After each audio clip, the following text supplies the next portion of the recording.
Awesome. So hi everyone, it's like a small little intimate group, but welcome to another event from IFF Festival. It's going to be a really great conversation, and Maya's going to do a more thorough intro of these folks here. But just as an overview for IFF, we have a bunch of events this week going on, so feel free to stop by. We have our first official selection screenings tonight at Granoff in Martino's, so please come out and support our programming team. And we also have another event right after this one with Ellie Fumbi with a screening of Our Father the Devil and a talk back with her as well.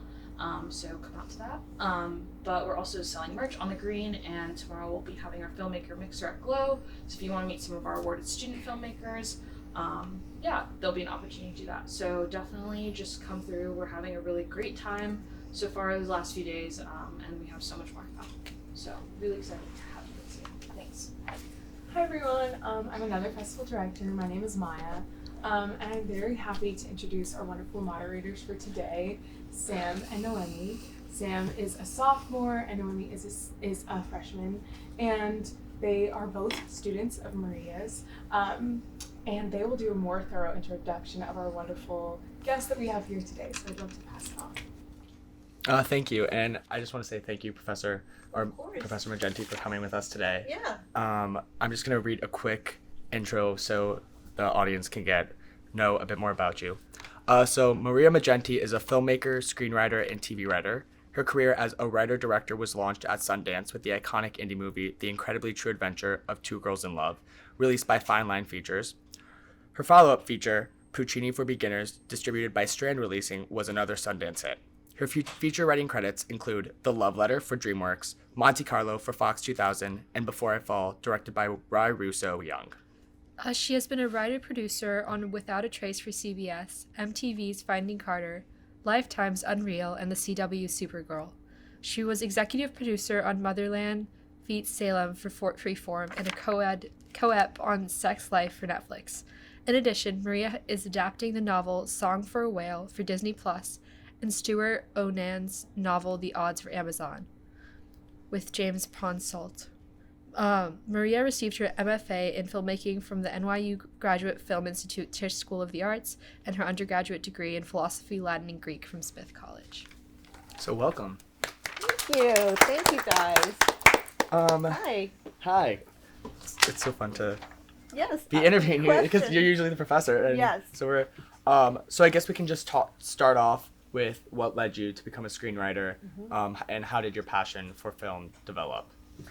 So I decided was not one of those mini Spielbergs. I did not grow up with a camera in my hand. I was always a storyteller though, and I was always bossing people around and telling them how to do stuff, which is kind of what a director does.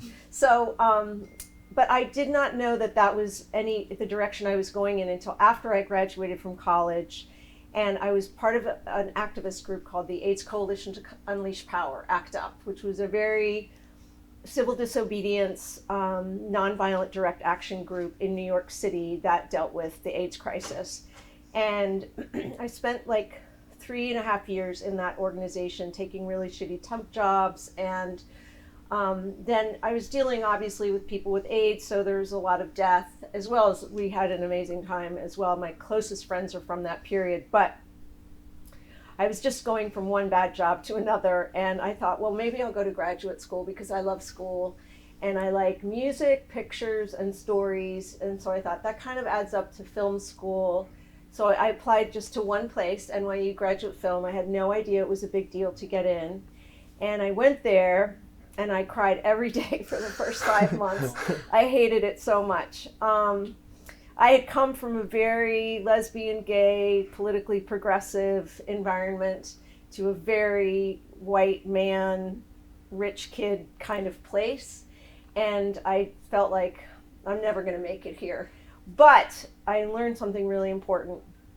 I learned that if you have your own voice and your own stories, if you can just stick it out to get the means of production, then you're going to be okay. So I had a very strict goal. I was going to learn how to use the camera. I was going to learn how to use sound. I was going to learn how to edit. And then I was just going to do my own thing.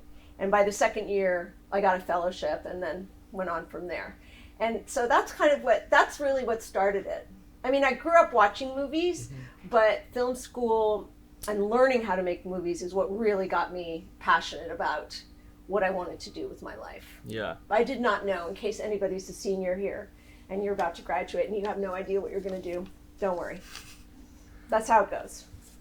And I'm just wondering, so while you were at Tisch, did you know you were gonna like, because I know your first feature film was about like a lesbian biracial couple. While you were in school still, did you want to know did you know you wanted to develop films like that, or like what was your? So that film was totally personal. That was based on me and my first girlfriend. Okay. I was definitely the Evie character, which is the upper middle class black girl.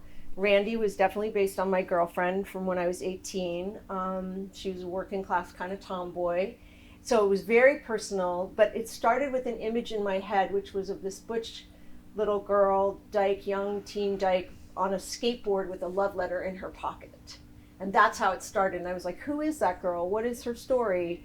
Who wrote her the love letter? And I took a feature screenwriting class at NYU, and I wrote one version of this story, which is a light romantic comedy, by the way. If you guys ever want to see it, it's on Amazon and stuff.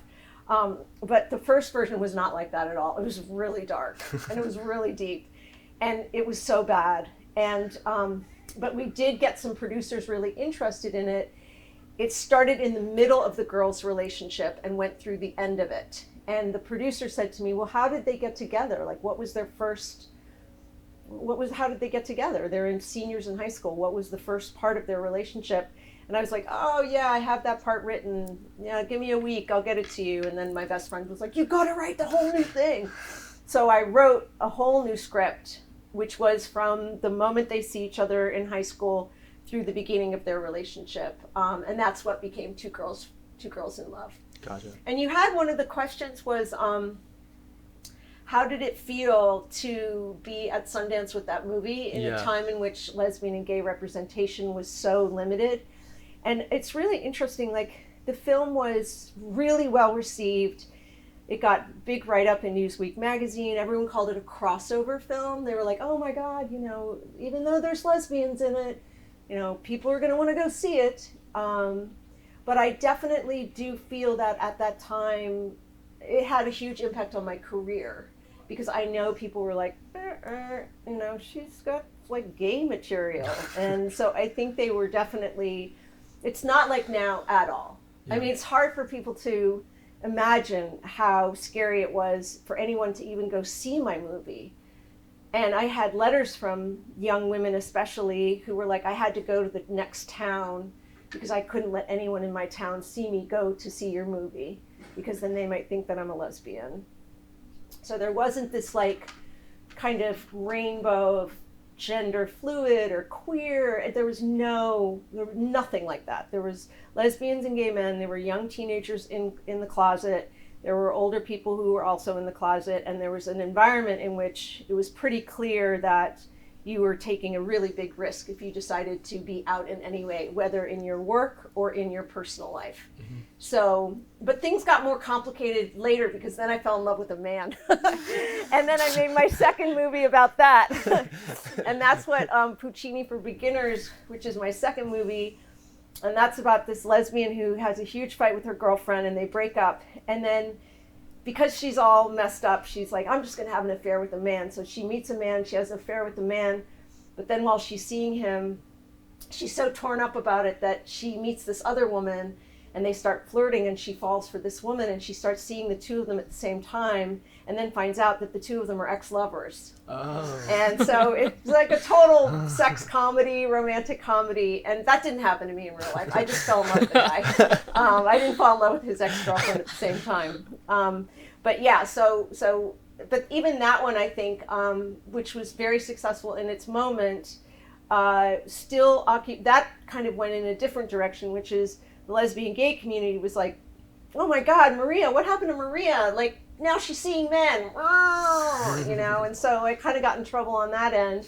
And then straight people were like, well, I don't really understand, like, why is she was with a woman and then she's with a man, and then, so the film kind of got lost in kind of, I would say, sociologically. But it also came out at a time when everything was shifting between theatrical and streaming, and that has had a huge impact on everybody's careers.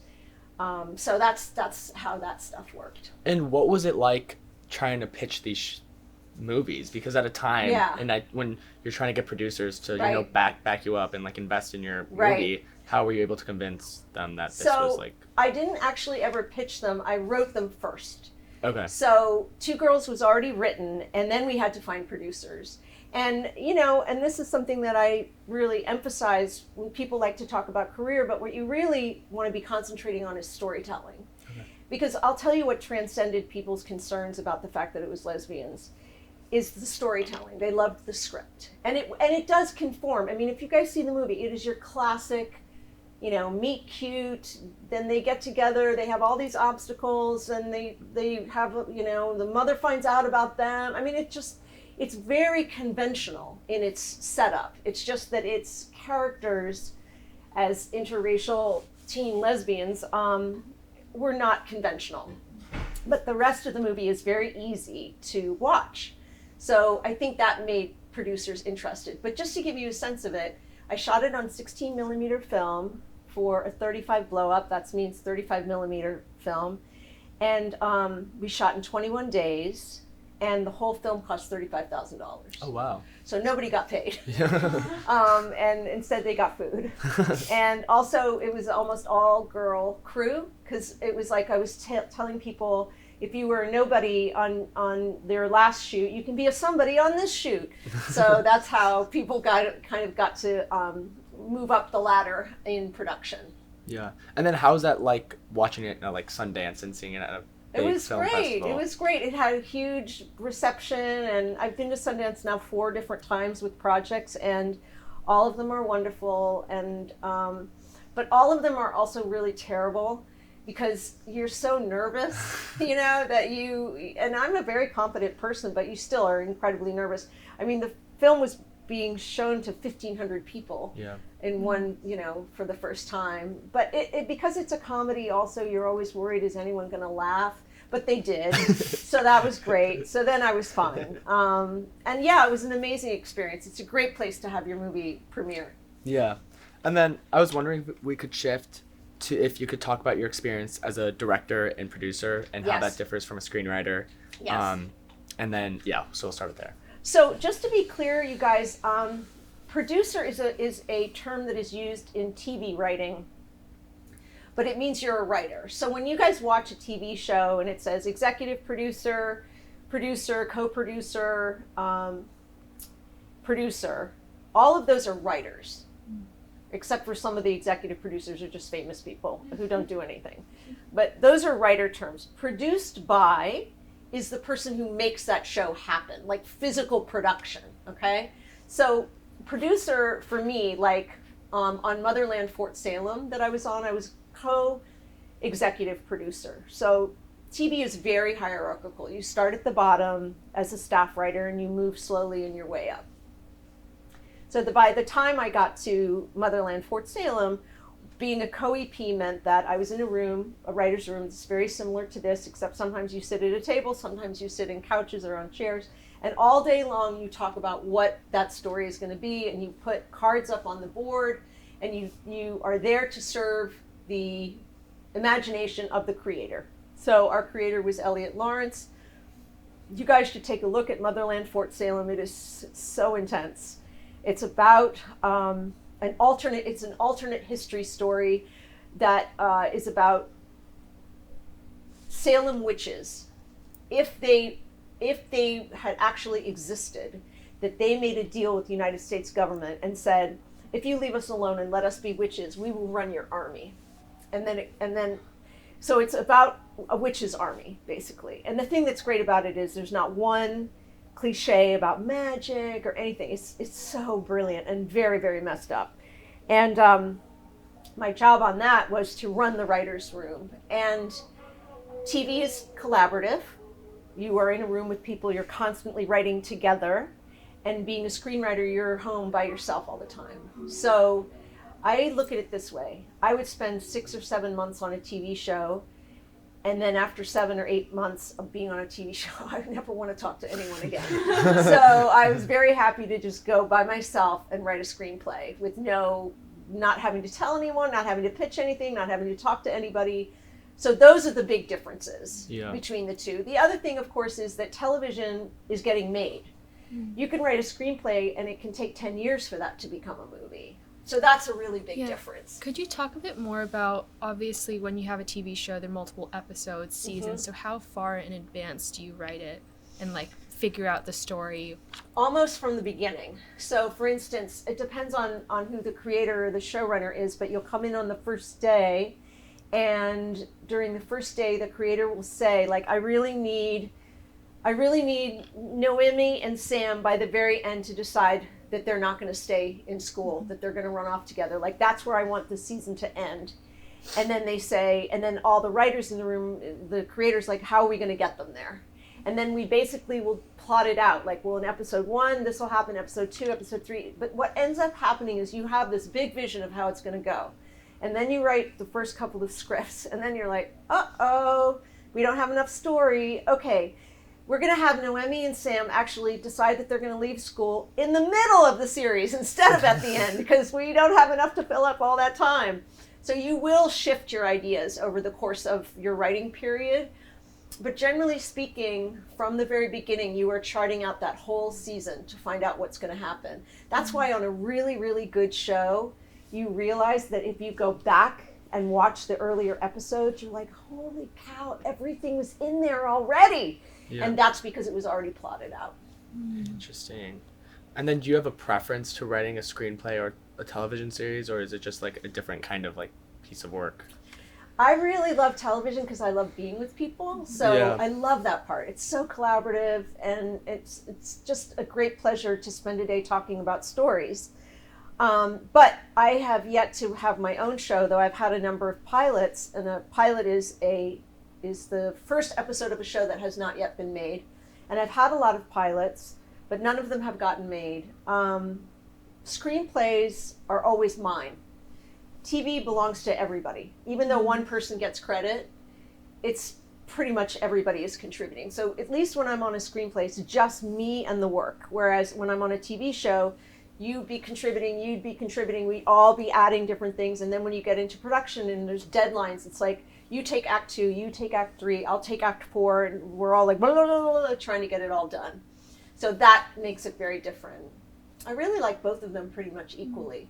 I like TV because the stuff is being made, so you actually see it. Whereas when you're writing a screenplay, even for the ones like Song for a Whale that I'm doing for Disney, I don't know how long it's going to take for that movie to get made. It has a deaf main character, a young girl. It's a beautiful adaptation again. I've been known to do adaptations. 12-year-old girl who's deaf, who learns about a lonely whale, a whale called the loneliest whale in the world.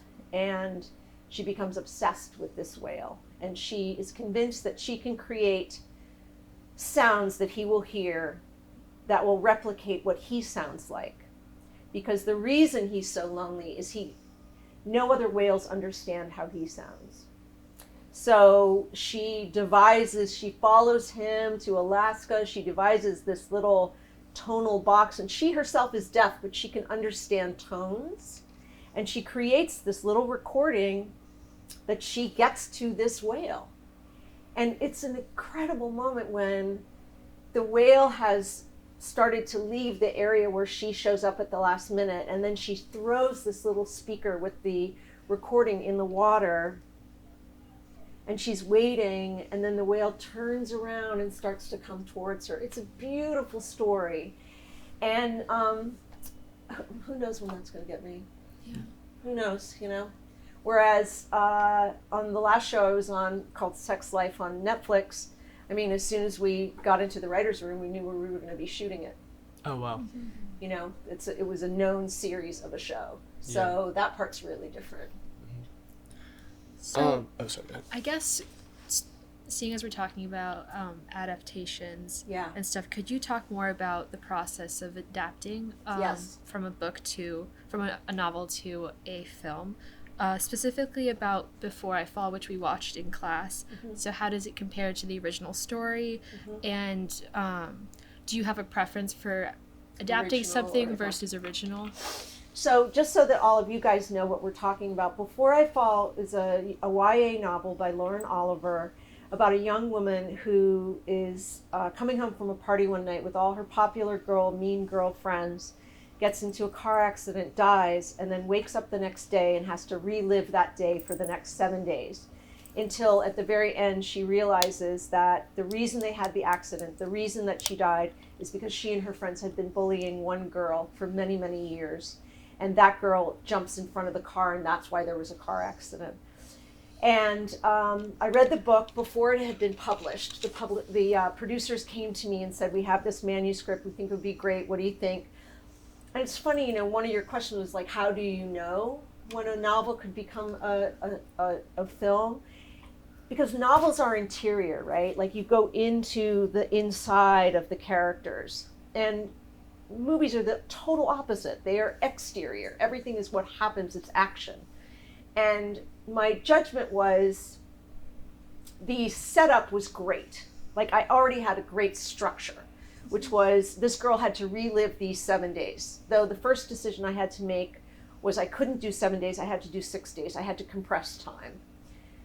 That was the first thing I thought, well, this will work really well. And then the second thing was that the character had a beautiful, amazing voice. And I was like, I can use this voice. It's fantastic. It's original. It's idiosyncratic. And she has a very meaty problem that I can externalize. And I talked about this with you guys in the class. I had taken an undergraduate course called Cruelty, which was, as you can imagine, a rather intense class. And it was an ethics class. And I learned the notion that not doing something bad is not the same as doing something good. And it really stuck with me. And throughout my whole life, I have thought many, many times of that. And when you stand by, you weren't the person who did the terrible thing, but you also didn't do the good thing. And that is what our character is struggling with in this novel. And that's what kept me going. Like, that's what I went to the producers, and then every time I pitched it, I would say, this is this incredible story about learning the difference between good and bad. And that's how I knew that was going to work. I loved that process, and I loved that experience. I've also tried to adapt. I tried to adapt a book once called One Red Paperclip, I think it was called.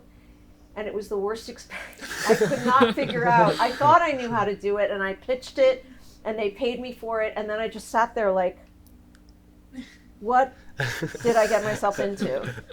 And the story seemed so obvious, you guys. It's about a guy, it's based on a real story. It's about a guy who traded a red paperclip all the way up to a house. Like he traded it for, a stapler, and then the stapler he traded for a ream of paper, and then the ream of paper he traded for a uniform, and then that led to a van, and then that led, and so you're like, oh my God, there's so many things happen, but it was so boring. It was like, oh my God, there's no obstacles, everything works out for this guy, and then at the end he gets a house, and I was like, oh my God, why did I say I could do this? That was a horrible experience. I still got paid for it, but I was embarrassed. And then the other jobs that I've taken that are not adaptations are ones that people have come to me, the producers have come to me and said, we want to do something in this area. Like, we want to do something, I had one that I did that didn't get made. It was like, we want to do something about teen psychics, a girl who is a psychic. And I was like, okay. I started doing all this research. I found out all these crazy things about children who are called indigo children, and like some really interesting stuff. And I went back to them with the full pitch, and I was like, here's what I think we could do. And they were like, great, write it. So I went and wrote it, never went anywhere. But I would say, and then there's my work, which is me writing my own personal stuff, like Two Girls in Love, Puccini for Beginners, and then the one that I just finished called War is Not Healthy for Children and Other Living Things. And that I just finished, and now it's out to producers, so it's kind of a we'll see situation. And I loved writing that, but it's so much harder to write your own stuff because you're digging deep, It's really hard. And then I'm just wondering, how does the process work? Like you said, producers come to you. Yes. But is this because they know your other work and they want to kind of like replicate the same kind of interest, or is it? So this is the kind of technically how it works is after Two Girls in Love, a lot of agents solicited me. So agents came and said, we'd like to represent you. So the first thing you do is you get a representative, right? And that's an agent. And later, maybe in your career, you get a manager, which is basically the same as an agent, but they're not beholden to any particular company.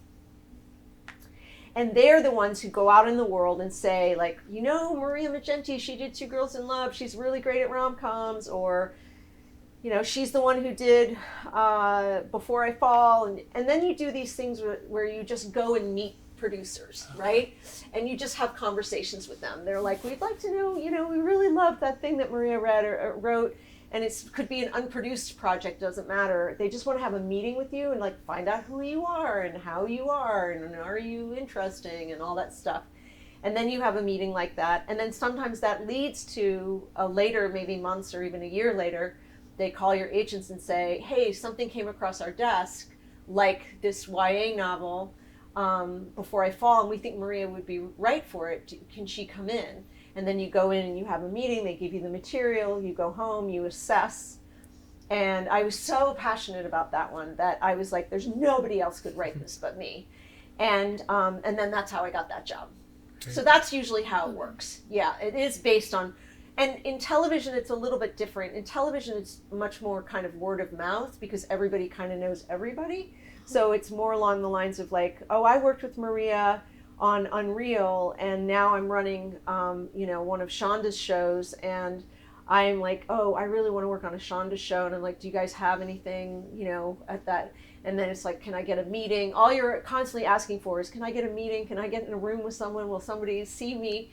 And that's usually how, it works to get jobs. When producers come to you, do they specify what kind of genre it is that they want you to write? And when you write, how do you write for a genre? So genre is usually is a term that's usually used for horror or science fiction, like fantasy. And I don't do genre, so I am approached usually for dramas or dramedies. And I definitely have a reputation now as somebody who can take on anything that has to do with YA. So any young adult stuff, people are like, oh, go to Maria, she loves that. Even though the thing that's so weird is I hated being young. I hated teenagers when I was a teenager. I still hate teenagers. So I don't know why they always want me to be talking about teenagers. Anyway, so that's how I usually go into a project.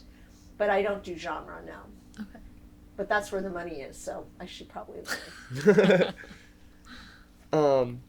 And then looking back at the screenplays you were in but didn't direct, can you talk about ones that you thought the director's vision aligned with yours, and then also ones where you thought it didn't align with yours, and like what that was kind of like?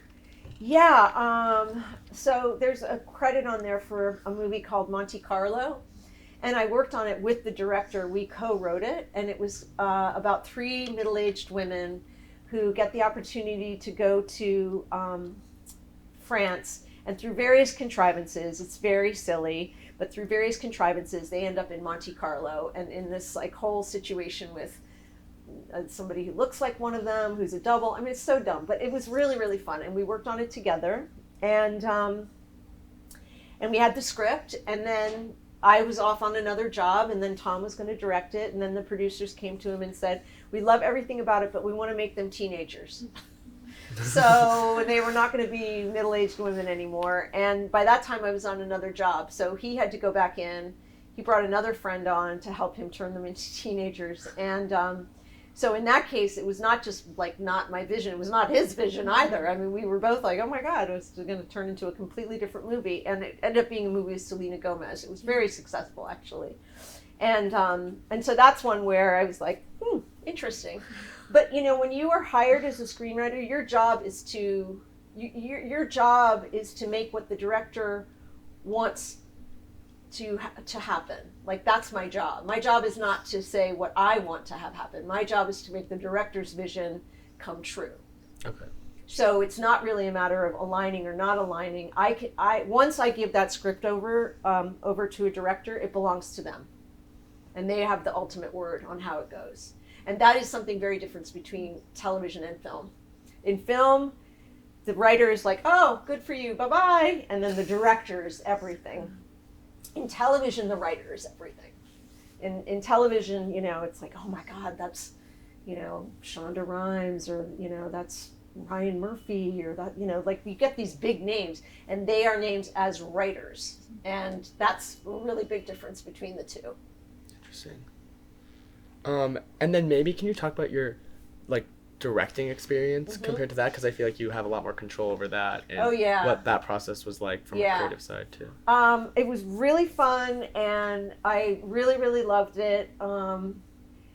You're on your feet the whole time, which is great. Whereas when you're writing, you're just sitting, which is a bummer. And, for your figure anyway. And I loved working with actors. Also, the thing that's very interesting is, like, for instance, I've had so much experience since the last time I directed that the script that I've just written, I very much have the attitude that I think it's great where it is, but it will not mean anything until my actors come and give me what is needed. So even though it's not a play, like it's not text, it's a story. I just keep telling you guys, it's a sales document. It's basically, here's the story. We want everyone to be involved in it. And the actor comes and says, this is my imagination. This is what I'm bringing to this character. And my job as the director is to kind of shape that imagination and help it make sense in the context of whatever I've created. And that's a very exciting process. Yeah, I really love that experience. Yeah. And you do have total control, But it's funny, you do, sometimes when you're directing your own material, you're like, the scene is so bad. I'm totally getting rid of this scene. And I did have an experience in Two Girls, and if you guys do ever watch it, try to watch it and then watch it again with the commentary, because I do talk very specifically in each scene about how I shot it and why I shot it. And there was this one scene between the two girls, and it's like this really beautifully written scene. One of them shows up with Randy, who's the tomboy character, shows up with a copy of Evie, the upper class character, shows up with a copy of Walt Whitman's Leaves of Grass, and she gives it to Randy, and Randy's like, "Oh yeah, I'm going to read it tonight." And it was a beautiful little scene, and they just could not get it. Like every time we did a take, it just they kept stumbling over the lines, and I was like, you know what, guys, just forget it. Don't even think about the script. What would you do as these characters if she showed up and gave you this book? Action. Yeah. And then they had this beautiful, spontaneous moment between the two characters that worked way better than anything I had written. Yeah. So that happens sometimes, That's where the real creative collaboration comes in, is when you have your cinematographer and your production designer and your actors, and everybody's working together for this one big story. Yeah. And then what's it like, kind of, because I know for a lot of times when you're directing, you have like a very intense timeline and budget. Yes. So how do you make sure to stay on time? Were there any constraints that you were when we were doing both Two Girls and Puccini, I had a classic one is we had to be out of a location in less than an hour, and I still had a whole scene that had the camera supposed to go 5 different places, and I was like, how am I going to do this? And when you have a setup, you only are doing screenwriting. You haven't made a movie yet, right, Greg? I made short films. So there's setups, right? So you have the camera goes here, then you shoot in that direction, then you turn around, you shoot this direction. Okay, but it's a big move. Everybody has to move, all the lights and all the production design, everything. And we got to the location, and they were like, you have to do the whole thing in one shot because we don't have the location, we're losing it. And I was like, this is a huge family scene. There's no way. And I thought about sound. I was like, how could I use sound to do the dialogue but not have them all on camera at the same time? And so what I came up with, and I talked to my sound guy, and I was like, what would it be like if you heard the dialogue but you didn't actually hear them say it. You were instead looking at a reaction that the two girls are having. And it's about when Evie comes to Randy's house for dinner one night, and Randy's family is a lesbian mom. She has two moms and also the ex-lover of one of the moms, so it's all female household. And so he said, yeah, you can do that. So what I did was I had my two characters, they're standing here, and I put the camera here, and then I had the family just cross the camera like this.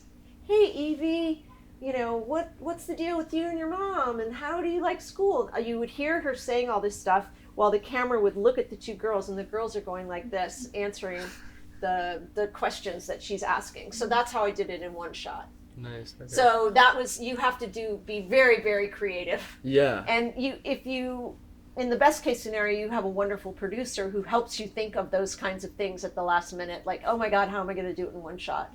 And they're like, you can do it. What about this?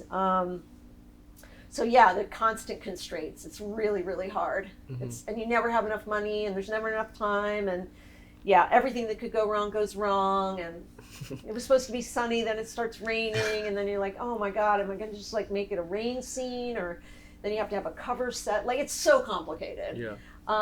But then when it's all done and you're in the editing room, then the movie becomes another thing, because once it's something in the script, then it's something when you're shooting, and then it's something when you're cutting.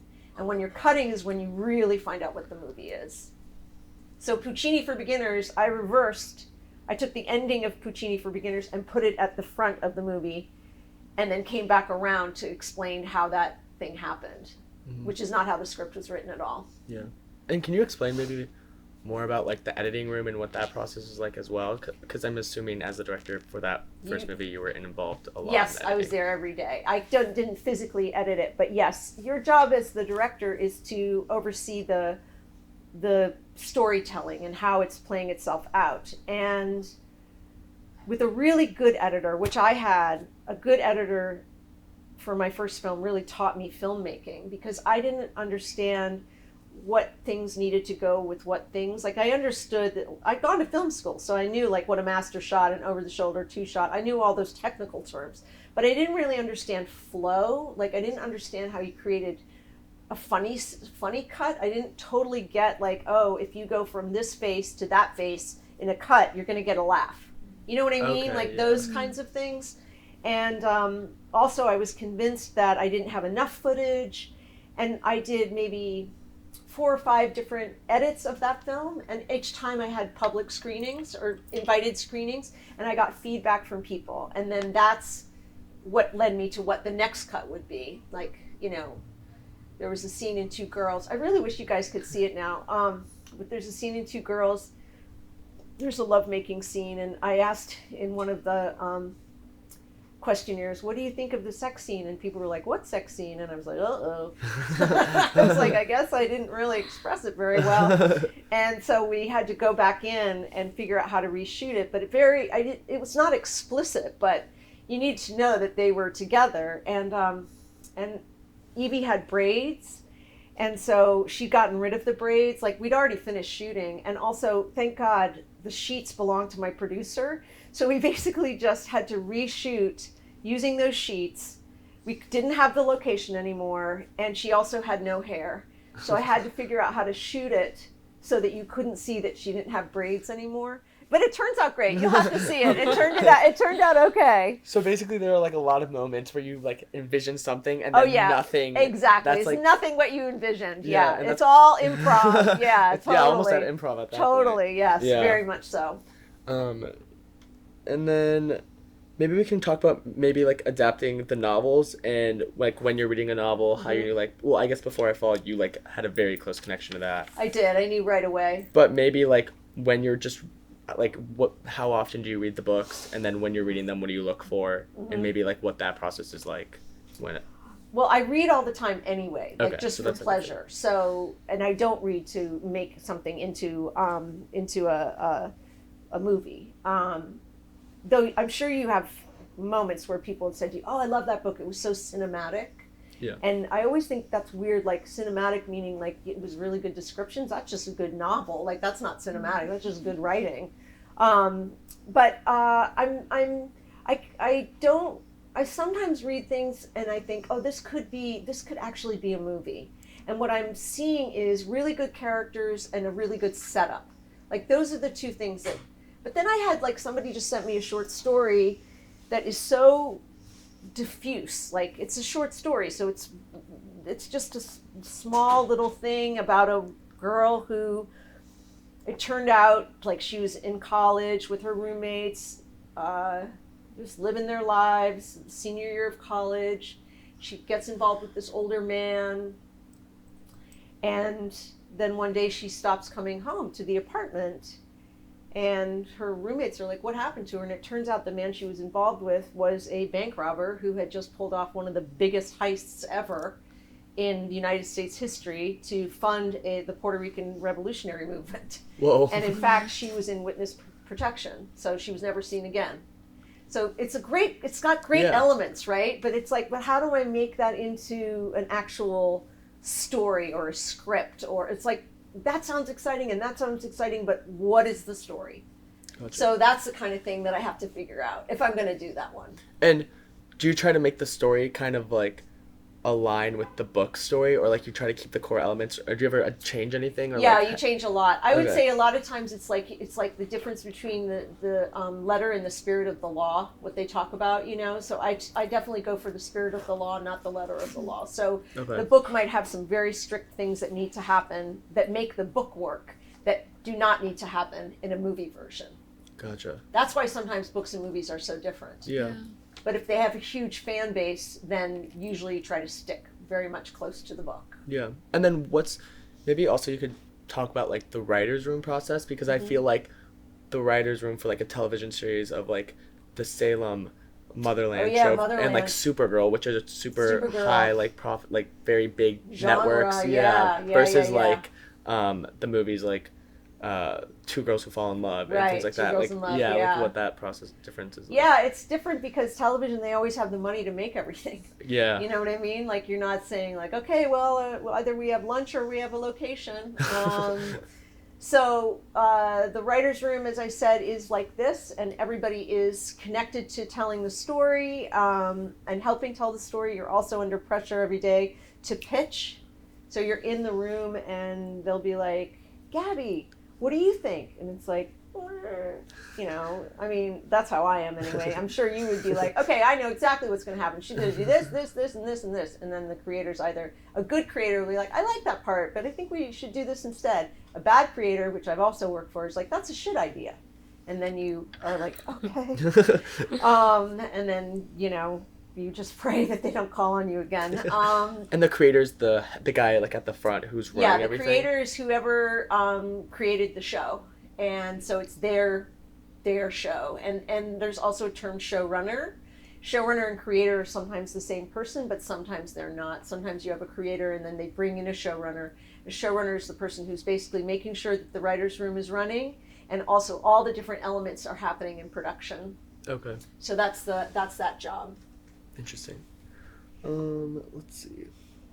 Do you guys have any questions? Yeah, maybe if the audience wants to ask any questions, but we have more we can think of. There's so many people, it's hard to, but I mean, really, any kind of questions, since we're so conversational. Yeah. You kind of touched on this, but like after you sell a script, what is the writer's role like in production? None. Yeah. You sell it. And then it's over. Pretty much. I mean, the guild does say that you're allowed to go to set, and if you end up developing a relationship with the director, then they might want to bring you in for revisions and stuff like that because you're constantly revising. But they're under no obligation. They're not even under an obligation to use you after that. They can buy your script and then hire someone else to rewrite it. It's not great. That kind of like made me think of something else that you were bringing up, because I was talking to one of my professors and he was saying that like he's written a lot of stuff that just never gets made, and that's like the life of a writer in some parts. Like they make money, but there's no like, you know, you're not bearing any of the fruits of your labor. That's hard. That's one reason I love the fact that I work in television and film. Yeah. Definitely. TV stuff gets made. Yeah. Where would you go about like selling a feature script? Well, if I ever had anything to sell, I would give it to my agents, and then my agents would go out in the world and they would try and sell it for me. So that's usually how it works. You need to get an agent. All right. I'll look around. And are there any like scripts you've written that you've been like, oh my god, I know this idea like is gonna work really well, and then you get in, and then you pitch it, and everyone's just like no, or like what's how's that been? Well, I think I might have told you guys before I fall, I had an amazing pitch. I mean, it got people on the edge of their seats, but I pitched it for a year before somebody bought it. So sometimes it just time can tell. And also, people would say, "We love it. It's great. We don't know how to market it. We don't know who would go and see this movie." Do you change the pitch, or what made the people a year later like want it versus at the beginning? Sometimes you do change the pitch, especially in television. You're like, okay, this is the streamer version, this is the NBC version, this is a broadcast version. So you will change your pitch. But with that one, it really was just that particular executive at Fox 2000 was like, I just love this idea. I'm going to say yes. And that was it. And she said yes. So, but then it took them 3 years to find a director. Oh my gosh, Wow. that's such a long period of time. And then the director that they had dropped out, and it took them another 3 years. So then what's going on in between those 3 and years? I'm on all tons of different jobs, Yeah, you know? And that's why it took 7 years from the time I wrote it to the time it came out. And that was a movie that had financing. That wasn't like a little indie or anything. Yeah. Movies take a really long time, you know? Mm-hmm. So then, for like the indie films, do those usually go a lot faster because you just... They're even worse Oh, okay. because you don't have any money. So you need to So find you the have funding to find first? the funding, yeah. You Yeah. have to find the financing, exactly. It's so brutal. It sounds It's very really tough. It's not for the faint of heart. Like, it's not. You have to be so tough on the inside to stick with it because there's so many things telling you to quit. Yeah. It really is very discouraging. So you have to have like a good group around you who tells you that you should keep going, and you know, pull together different jobs to keep you solvent while you try to make your movie. And all filmmakers will tell you the exact same thing. It's incredibly hard. And I guess also, what's your like writing process like? Because you're making so many different things throughout the year and pitching so many different things. So how do you kind of keep track of everything? And then also, when you're working on something, do you just choose to be like, I'm going to sit down for this amount of time and just grind out? Yeah. Or... I try to make myself work from, I like to work in the morning.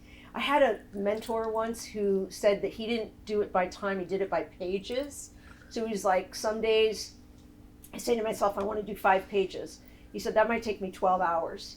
He said, but there might be another day when I do 5 pages and I've done it all before lunch. And I'm like, I did my 5 pages. I'm like, that's what I want. I want to do the pages version. And, you know, and he's right. Some days I get 5 pages done by 4 p.m. and some days 5 pages takes me 2 weeks. Yeah. You know, but I do write every day. Okay, so it's Yeah, like I a wake repetitive up- thing. Yeah, I have weird, like I wake up at 5:30, I go to the gym, I come home, I listen to NPR, I make a cup of coffee, and then I sit down and I start writing. And then what, besides maybe like movie adaptations, how do you find inspiration? Just like just by listening to things, and because you said you're very into like Yeah. music and drawing and Yeah. stuff, so how do you find Oh, inspirations that's outside interesting. of... I don't know. I mean, I guess I'm just interested in the world, so it always starts with a question. Like, what is that thing? What makes that thing happen? Why is that? Yeah, it always starts with why, and what if, and what's that about? Or I'll have a problem, like a philosophical problem that I want to solve, you know? Like, I'm really interested in why people do mean things. Like, why do people do mean things? I'm Yeah. just obsessed with why do they? Because I can't imagine some of the horrible things that human beings have done to each other. So it becomes a question that then I start thinking, what kind of character would do that? And then that character starts to generate a story, and then that story becomes my way of examining or working through whatever that big question was. And I remember you said in like Before You Fall, you said this in class, but you said you hated writing There Were Mean Girls in the Oh my movie, God, they're and you so said mean. yeah, and you said you hated like writing It them. was so hard. So then what's that like, writing characters that you like? Well, as I think you might recall, what my producer said to me was, you don't have to like them, you have to understand them. And I think that's really something to think about when you're watching work as well, is, and also when you're assessing other people's work and when you're reading and all that, any kind of taking in of any art, not whether or not you like it or you don't like it or they're likable or not likable, but are they understandable? Do you understand why they are the way they are? Because if you understand, you can have an emotional reaction to them. If you stay in the place of like or don't like, you are completely disengaged from the characters and you have no relationship to the material. And then there's nothing really anyone can do. And how do you create a character's voice? Or like know how to write the dialogue? 'Cause obviously everyone speaks differently. Yeah. And especially like if you really don't like the character, how is it that you create those like distinct voices for like the 4 different Mean Girls and Right. Before I Fall, for example? Well, I was really lucky in that because it did come from a novel and she had very clear characters. So they were I already had a template for them and that allowed me to use what was in the novel. But if I were to do it by myself, I mean, I would think about it for a really long time and I would, go back into observing and listening to how people talk because they are very specific and you just become a really good listener. And then even if you don't like them, I mean, mean people also can be really funny. It's funny to write mean people. Yeah. And so then you just think about that and I don't know, knowing me, it's such an unconscious process. Like it doesn't happen up here, it kind of happens here. Like you get all the skills and then it just comes out of you. It's weird. Yeah. Yeah. If anyone has any other questions, but You guys are so sweet to sit through this. Yeah. Question. Hi. Hi, I'm Annie. Hi. So, okay, I'll do my best to phrase this concisely. I'm already doing a terrible job. So you talked about Monte Carlo, which first of all I remember watching in 3rd grade or something, Same, yeah. loving it. Oh. Watching it multiple times. That's what everyone tells me. They watched it over and over again. Yeah. And you said, that the script was silly. It was kind of a silly idea. It was. So I guess my question is, and especially being a college student around a lot of other college students who are writing a lot of doom and gloom and existential stuff, and you get the sense that there's this hierarchy of what's really dramatic and deep, and that people tend to look down on a rom-com or whatever. Right. My question is, what makes a silly movie a good movie, and That's what a really good differentiates question. it from I think that's a silly. bad one. Well, I think the first thing kind of gets to your question that you had earlier. You have to take it seriously. You have to believe that it makes sense and that you like the characters. I really loved all those characters in Monte Carlo. As silly as it was, I mean, she sees her double. Come on, but you know what I mean. But it's but it was so charming. It was and we had so much fun writing it, and we loved them so much. And we came, and it's it's in France, and we just we laughed a lot when we wrote that one. And sometimes we would laugh at ourselves, I can't believe we just came up with that. So stupid. But then we Clarissa, the sun. I don't know. We had dumb things that we would say all the time for the characters, and but we liked them. And there's times when you also just have to accept what your sensibility is. I will never make. I'll never make a dark, heady movie. It wouldn't be natural to me. It's not who I am. I'm always going to make something that has comedy or humor in it because that's natural to who I am. So I'm not going to make a really dark movie. That's why I haven't done genre mostly because I don't really understand how to do it. So, but it's funny what you're saying about doom and gloom and everything, because the first version of Two Girls that I wrote was so angsty. Oh my God. It was there was sex trafficking and abortion and oh my God, I look back and I'm what the hell? I didn't know what the hell is he writing about, but it was so dark and deep. And then when those producers were like, well, how did they meet? And I was like, well, it was a really funny story. And they were both in detention. And so then that's because I then made my personality in the storytelling, I became authentic. So it's really about being truthful. but that's a lifelong process. That's really a lifelong process. I'm learning as I get old. Does that answer the question? Absolutely. Okay, good. Anything else, you guys? Yeah. Given your interests, as you said, in kind of like moral and philosophical questions, I wonder if you could talk a little bit about your experience working on Unreal, because I feel that's a pretty dark. Oh, that was messed super up dark. show sometimes. Yeah. So Unreal, for those of you who are not familiar, is the story of its narrative drama, but had really dark comedy in it too. That takes place behind the scenes of a show like The Bachelor.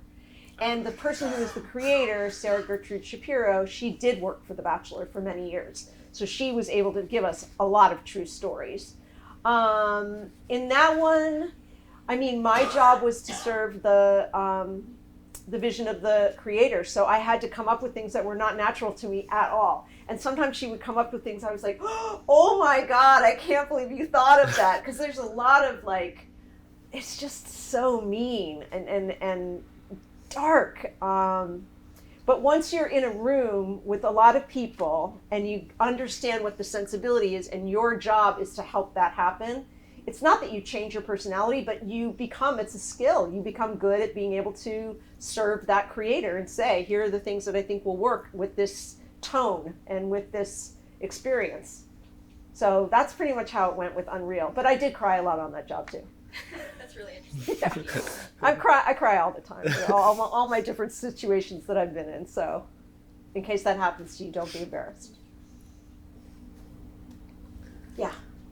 Yeah, when you were talking about like being a staff writer and being part of a crew of writers, I was kind of wondering like the topic of creative differences and where do you draw the line if there's ever been a point where you're like, you get feedback and you're like, no, like I'm really gonna fight for this idea versus like getting feedback and then being like open to it. Mm-hmm. And then also just kind of like being part of a crew of people who all have like their own vision. So when you're on a TV show, it's really not your vision. It's the vision of the creator, and you're there to make sure that vision comes true. The biggest shock of my life when I got into television is that I worked on a script, and then it was completely rewritten by one of the senior writers, but my name was still on it, and I was like, but I didn't write any of that. And they were like, yeah, that's okay, that's how it works. I was like, what? And then there are times when you do want to fight for something, and you will go as far as you can go until the head writer, the showrunner usually says, we're not talking about it anymore. This is what I'm going to do, not what you suggested. And you just have to say, that's my job. My job is not, if it's my show, I can make it go the way I want. But if it's not my show, it's not my job to fight for something that I don't think is going to happen.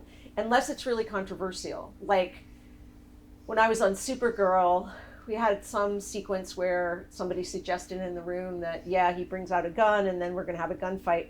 And one of the writers said, I will not countenance any gun violence. I just cannot write it. And I don't want us to write it. And then there was a big conversation in the room about should we even have a gun on the show? And I mean, it was people got really emotional. And he was like, there's too much gun violence. I don't want to be a part of it. We cannot have guns on this show. And then there were other people on the show who were like, it's realistic. I mean, there's guns in the world. Why are you pretending there's no guns? It was got really heated. And so those are the kind of things that you might fight about. We ultimately decided, no, there should not be any guns on our show. There's too, and this is already like 10 years ago. So, the world's 10 times worse now. So that would be how I think it happens. The other thing to know is that every single step of the way, somebody is giving you notes on your work. It never exists by itself, and it's never done. Like your first draft, you give it to your friends, and they give you notes. Your second draft, you give it to your producer, and she gives you notes. Your third draft, you give it to the financiers, and they have feedback. I mean, all the way along, you are constantly taking criticism, having to metabolize it and having to rewrite. It's just the nature of the beast. Any other last minute questions or? Gosh, you were able to squeak out a whole hour on Yeah. this stuff. It was fantastic. Yeah, I think that's all the time we have. Yeah. But thank you so much for talking Thank with you us. guys. and- It was great to be That was here. wonderful. Thank you so much. I really appreciate it. Thank you.